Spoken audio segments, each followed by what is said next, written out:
Did Albert Einstein accidentally prove God exists when he said, "The most incomprehensible thing about the universe is that it's comprehensible"? Did you know there is powerful evidence that science itself was founded by Christians? How does the scientific method actually point to intelligent design? Does modern physics suggest a creator? Welcome to Faith and Science. I'm Casey Vikerka. Joining me to discuss these questions is Dr. John Ashton. Welcome to the program. Hello, Casey. Dr. John has written a book called The Big Argument, Does God Exist? And in today's program, we'll be drawing some insights from this book. So, Dr. John, in this book, it talks about how Christianity was involved and influenced essentially in the birth of modern science, with figures like Newton and Bacon, who they were actually wanting to learn how God thinks through studying design in nature, in creation. So how did this belief in a creator actually make scientific discovery possible when other cultures didn't reach the same breakthroughs? Yeah, well, I think one of the big breakthroughs were from the work of the philosopher Francis Bacon, who essentially felt we can understand nature by studying nature. And these scientists, and especially Newton, of course, believed in a creator.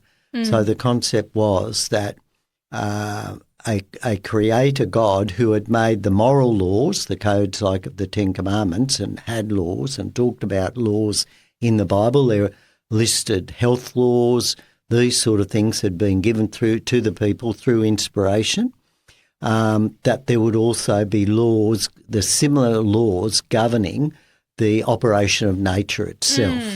And that by understanding these laws, a couple of things, we would understand more about God himself and also understand more about how we could work with God, for example, to be stewards of nature and control nature in positive ways, yes. Yeah, and of course, naturally, they believed that God was a God of order and law, didn't they? So that it just made perfect sense that if he created all things, which is what they believed, that trait of order would be reflected in the design that he had created. Yes, and that's why they looked for laws in nature. Right. And that led, particularly by Newton, who discovered so many of the laws, particularly the fundamental laws of physics, and under law others began discovering the laws of chemistry and this sort of thing.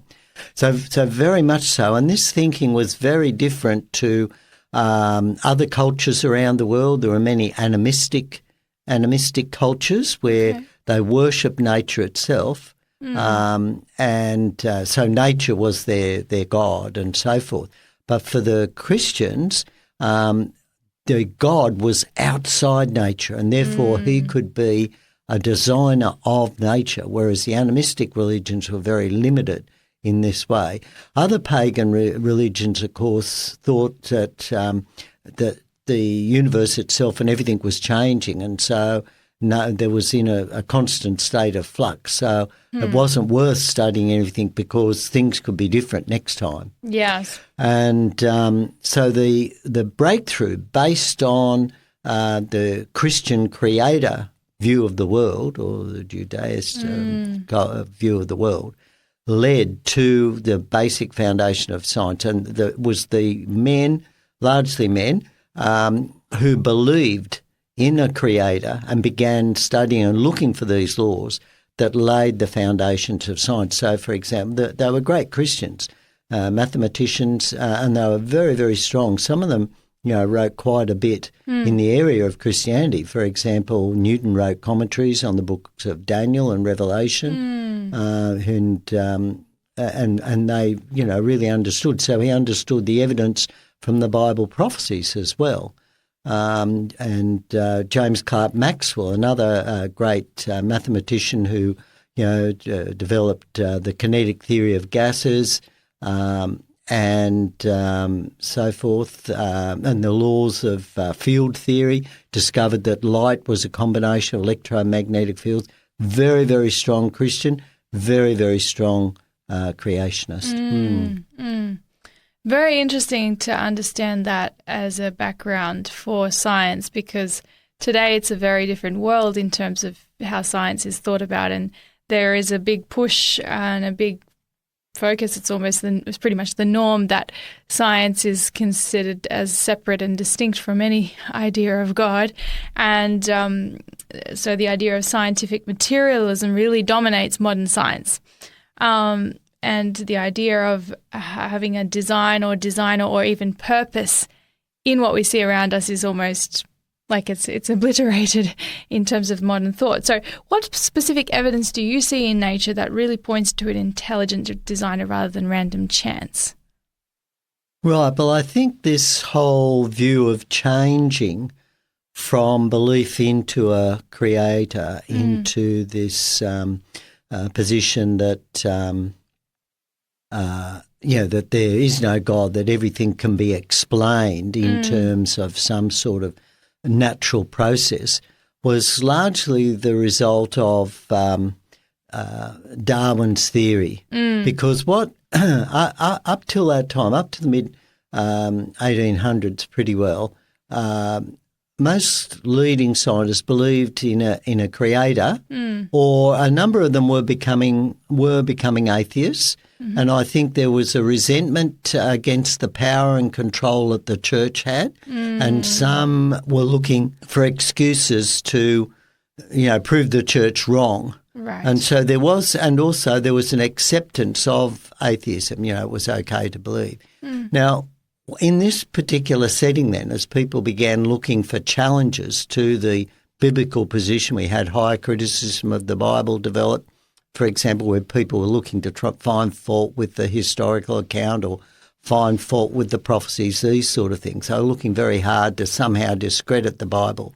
But in the meantime, there was the growth of this mechanical worldview, as Newton published his treatise on Principia Mathematica, or whatever it was called, I forget now, but essentially showed all these laws and the mechanical laws. And we saw the development of steam engines and these sort of things. And the steam engines were gradually evolving into better steam engines. People developed better governors, better boilers and better heat transfer and all this sort of thing.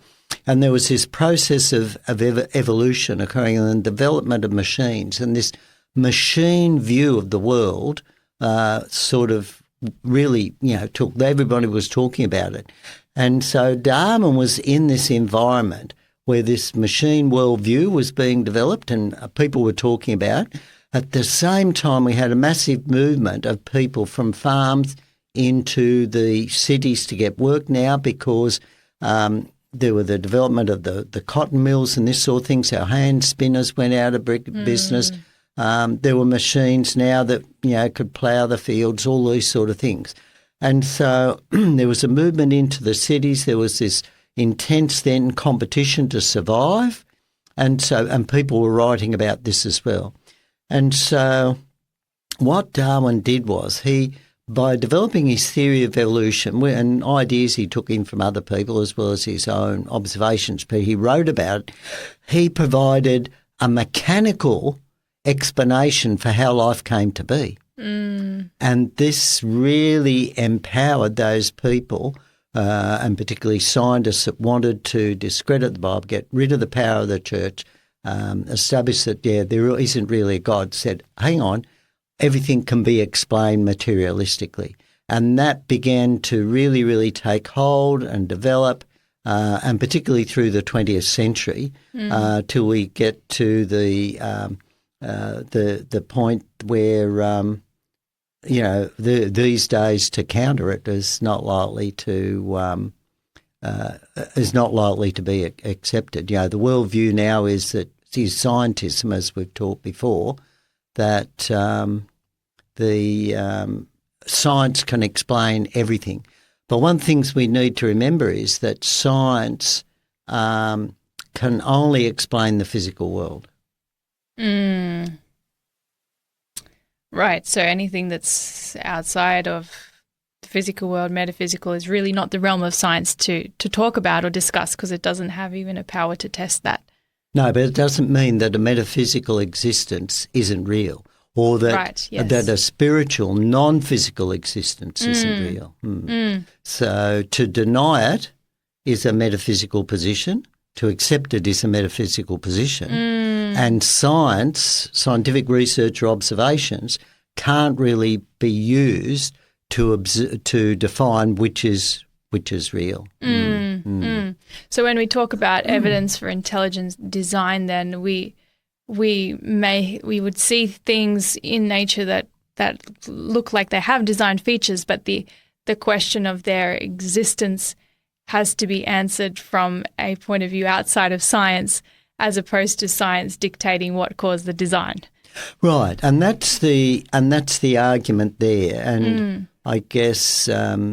And, we can possibly talk about this another time, but it comes back to probabilities, really. If you're out there and you discover this little rock that looks like it's shaped like an arrowhead, you can say, right, this was deliberately shaped, some primitive sort of people group made this arrowhead. But then someone could come along and say, well, now hang on, that could have been weathered. So, it could have been weathering, we don't know, unique water flows, could have been a volcanic eruption or something, and some lava, and the way it splattered, it formed this shape, and then there was erosion subsequently, and it made it, And so you can't know, right? So what you come back to then is probabilities. What's the how many rocks actually do we find like this forming naturally?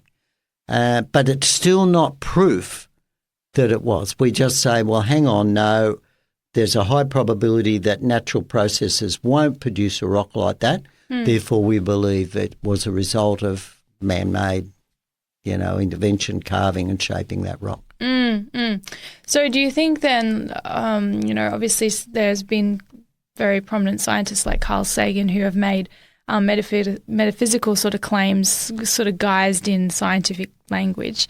Do you think science has any even scope to disprove God, or is that attempting something that's way out of science's realm to actually disprove God's existence? Oh yes, it's definitely outside science's realm, and this is something that people don't understand. So to assume that there is a creator God is not outside the science position, because the science position just looks at studying the material world, right? That's where we can do experiments. We can measure fields and this sort of thing.